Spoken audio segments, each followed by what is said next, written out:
कभी आपको आश्चर्य हुआ है कि विद्युत मिस्त्री विद्युत उपकरणों पर काम करने से पहले रबर के दस्ताने या रबर की चप्पलें क्यों पहनते हैं? खैर, कम से कम जिम्मेदार लोग तो ऐसा करते हैं। चलो पता लगाते हैं वे ऐसा क्यों करते हैं। हम जानते हैं कि विद्युत धारा कुछ पदार्थों में से आसानी से प्रवाहित हो सकती है, जैसे कि अधिकांश धातुओं से। ऐसे पदार्थों को विद्युत चालक कहते हैं। वे पदार्थ जिनसे विद्युत धारा प्रवाहित नहीं हो सकती है, विद्युत रोधी कहलाते हैं। लेकिन ऐसा क्या है जो किसी पदार्थ को विद्युत चालक या विद्युत रोधी बनाता है? सबसे पहले धात्विक पदार्थ जैसे तांबे पर विचार करें। यह कई परमाणुओं से बना होता है, जो आगे नाभिक के चारों ओर घूमने वाले इलेक्ट्रॉनों से बने होते हैं। परमाणु की संयोजकता कोश में उपस्थित इलेक्ट्रॉन नाभिक से कम आकर्षण बल अनुभव करते हैं। हम कह सकते हैं कि इलेक्ट्रॉन परमाणु के भीतर शिथिल रूप से बंधित होता है और परमाणु से पलायन करने की प्रवृत्ति रखता है, ताकि विद्युत चालक में स्वतंत्र रूप से गति कर सके। पदार्थ में ऐसे मुक्त इलेक्ट्रॉनों की एक बड़ी मात्रा होती है, जिनकी संख्या 10⁻29 इलेक्ट्रॉन पर मीटर क्यूब होती है। लेकिन उनकी गति किसी भी संभावित दिशा में यादृच्छिक होती है।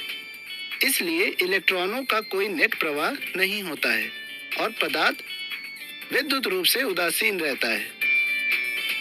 यदि पदार्थ के सिरों पर विभवांतर अनुप्रयुक्त किया जाता है, तो सभी मुक्त इलेक्ट्रॉन एक निश्चित दिशा में अपवाहित होना प्रारंभ कर देते हैं, जिसके फलस्वरूप विद्युत धारा का प्रवाह होता है। इस प्रकार जिन पदार्थों में बहुत अधिक संख्या में मुक्त इलेक्ट्रॉन होते हैं और उन्हें किसी निश्चित दिशा में विभवांतर के अनुप्रयोग द्वारा अपवाहित किया जा सकता है, ऐसे पदार्थों को सुचालक या साधारणतः विद्युत चालक कहते हैं। लगभग सभी वैद्युत अपघट्यों के साथ साथ सभी धातुएं भी विद्युत की सुचालक होती हैं।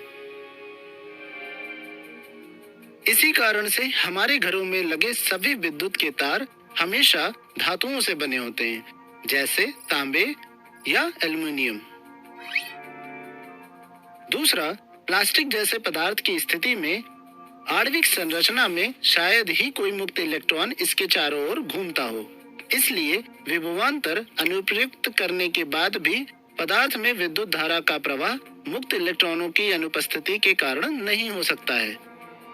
कांच जैसे पदार्थों में भी बहुत कम संख्या में मुक्त इलेक्ट्रॉन होते हैं, जिनकी संख्या 10⁻10 इलेक्ट्रॉन पर मीटर क्यूब होती है। विभवांतर अनुप्रयुक्त करने पर भी ये पदार्थ विद्युत धारा का चालन नहीं करते हैं। ऐसे पदार्थों को कुचालक या विद्युत रोधी कहते हैं। ये पदार्थ जिनमें मुक्त इलेक्ट्रॉन या तो पूरी तरह से अनुपस्थित होते हैं या संख्या में अत्यंत कम होते हैं, विभवांतर अनुप्रयुक्त करने के बाद भी विद्युत धारा का प्रवाह नहीं होने देते। ऐसे पदार्थों को विद्युत रोधी कहते हैं। पदार्थ जैसे हवा, रबर, कांच, प्लास्टिक आदि जैसे विद्युत रोधी पदार्थों के उदाहरण हैं। एक परपरत के हिस्से जिन्हें तार और प्लग की तरह विद्युत रोधी बनाने की आवश्यकता होती है, प्लास्टिक या रबर से बने कवर का उपयोग करते हैं। इस प्रकार हमने देखा कि किसी भी पदार्थ को इसमें बड़ी संख्या में उपस्थित मुक्त इलेक्ट्रॉनों के कारण सुचालक, जबकि मुक्त इलेक्ट्रॉनों की अनुपस्थिति के कारण कुचालक या विद्युत रोधी माना जा सकता है। सुचालक और कुचालक के बीच हमारे पास एक और महत्वपूर्ण समूह है, जो अर्धचालक कहलाता है।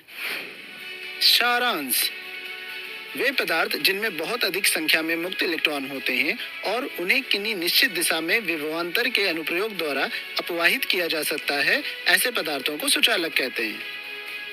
वे पदार्थ जिनमें मुक्त इलेक्ट्रॉन या तो पूरी तरह से अनुपस्थित होते हैं या संख्या में अत्यंत कम होते हैं, विभवांतर अनुप्रयुक्त करने के बाद भी विद्युत धारा का प्रवाह नहीं होने देते हैं, विद्युत रोधी कहलाते हैं। अर्धचालक सुचालक और कुचालक के मध्य पाए जाते हैं। बेंजामिन फ्रैंकलिन ने एक बार यह साबित करने के लिए तूफान में एक पतंग उड़ाई थी कि बिजली का झटका कुछ और नहीं बल्कि एक तेज विद्युत विसर्जन था। दूसरे शब्दों में, आवेश का एक तीव्र प्रवाह।